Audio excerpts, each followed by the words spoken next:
ඔබත් රැකියාවක් නැතුව දුකින්ද නැත්නම් ජොබ් එකක් හොයන කෙනෙක්ද අතන මෙතන පුතන ගියත් ඔයාට ගැලපෙනම් ජොබ් එක හොයලා දෙන රැකියා PSU නාලිකාව සමග එකතු වෙන්න ස්වීටස් සෝනම ජොබ් එක දින පත දෙන්න ගන්න මගේ යාළුවෝ හැමදෙනාටම ආයුබෝවන් සුබ දවසක් කියලා කියනවා. යාළුවෝ ඔන්න ඉතින් අද දවසෙත් ඔයාලා වෙනුවෙන් හොඳ රැකියා අවස්ථාවක් අරගෙන එන්න කියලා හිතුණා. ඉතින් ගෙදරට වෙලා නිකරුණේ කාලය කතා කරන්න එපා යාළුවෝ, ජොබ් නැහැ කිය. ඉතින් ජොබ් එකක් හොයාගන්න try කරන්න ඕන. ඉතින් අපේ channel එකත් එක දිගටම ඔයාලට හිටියොත් හොඳ ජොබ් එකක් හොයාගන්න ඉක්මනින්ම පුළුවන් වෙනවා. ඉතින් ඒක නිසා අපේ channel එකත් එක දිගටම එන්න. යාළුවෝ අද දවසේ ඔයාලා වෙනුවෙන් මම අරගෙන ආවේ ශ්‍රී ලංකා රාජ්‍ය ඖෂධ නීතිගත සංස්ථාවේ පුරප්පාඩුවක්. ඉතින් මේක රාජ්‍ය ආයතනයක්. ඔයාලට පුළුවන් රජයේ රැකියාවකට යන්න හිතාගෙන ඉන්න කෙනෙක් නම් මේ රැකියාවට ඔයාලට try කරලා බලන්න පුළුවන්. ශ්‍රී ලංකා රාජ්‍ය ඖෂධ නීතිගත සංස්ථාව රජයේ රෝහල් සහ අවශ්‍ය ඖෂධ හා ශල්‍ය උපකරණ ආනයනය කරන එකම රාජ්‍ය ආයතනය වන අතර පුද්ගලික අංශය සඳහා ඖෂධ ආනයනය කර බෙදා හැරීමේ ප්‍රමුඛතම ආයතනය තමයි ශ්‍රී ලංකා රාජ්‍ය ඖෂධ නීතිගත සංස්ථාව කියලා කියන්නේ. ඉතින් සාමාන්‍ය අධිකාරී තනතුර සඳහා තමයි කට්ටිය බඳවා ගන්නේ HM21 පුරප්පාඩු සංඛ්‍යාව 1 කියලා සඳහන් කරනවා. බලමු ඊළඟට සුදුසුකම් මොනවද කියලා. විශ්වවිද්‍යාල ප්‍රතිපාදන කොමිෂන් සභාව විසින් පිළිගත් විශ්වවිද්‍යාලයකින් විද්‍යාවේදී ව්‍යාපාර පරිපාලනය වාණිජ්‍ය යන ශ්‍රේෂ්ඨයන් පිළිබඳව ලබාගත් ප්‍රථම උපාධිය හෝ මෙම තනතුරට අදාළ විශේෂ ශ්‍රේෂ්ඨය වෙනත් උපාධියක් ලබා තිබීම සහ ඉහත ශ්‍රේෂ්ඨයන්ට අදාළව ලබාගත් පශ්චාත් උපාධිය ලබා තිබීම පිළිගත් වරලත් වෘත්තීය ආයතනයක ඉහත විශේෂ ශ්‍රේෂ්ඨයේ සමාජිකත්වය සහ ප්‍රථම උපාධිය ලබා ගැනීමෙන් පසු සංස්ථා මණ්ඩල ව්‍යවස්ථාපිත ආයතනයක හෝ පිළිගත් වෙළඳ ආයතනයක වසර 3ක ජ්‍යෙෂ්ඨ කළමනාකරණ මට්ටමේ පළපුරුද්දක් ඇතුළුව වසර 18ක කළමනාකරණ මට්ටමේ සේවා පළපුරුද්දක් තියෙන්න ඕන.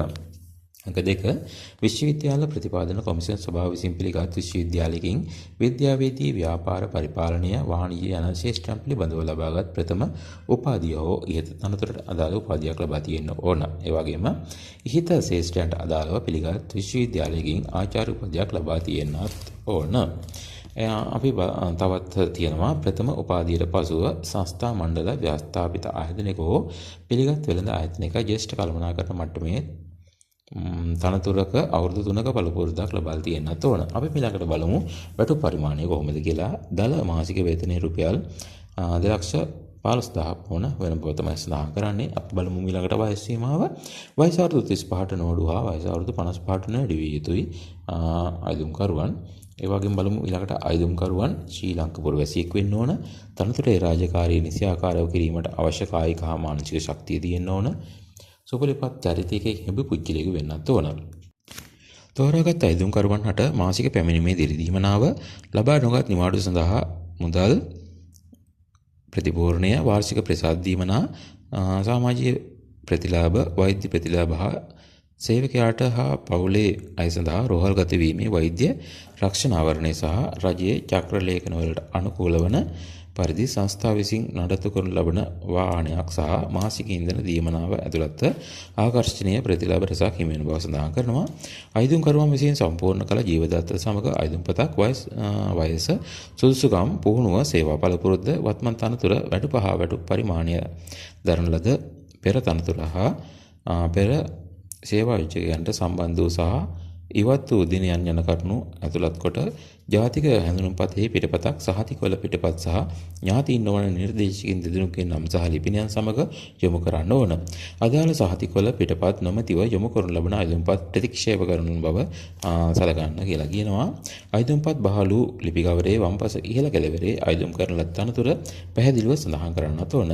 රාජ්‍යයේ රාජ්‍ය සංස්ථා ව්‍යවස්ථාපති මණ්ඩලික සේවයේ නියුතු අයදුම්කරුවන් තම අයදුම්පත් අදාළ ආයතන ප්‍රධානී මාර්ගයෙන් යොමු කළ යුතු කියලා සඳහන් කරනවා. සියලුම අයදුම්පත් 2025 929 දිනට හෝ ඊට ප්‍රථම ලැබෙනසේ ලියාපදිංචි පැලෙන් යොමු කරන්නත් ඕන.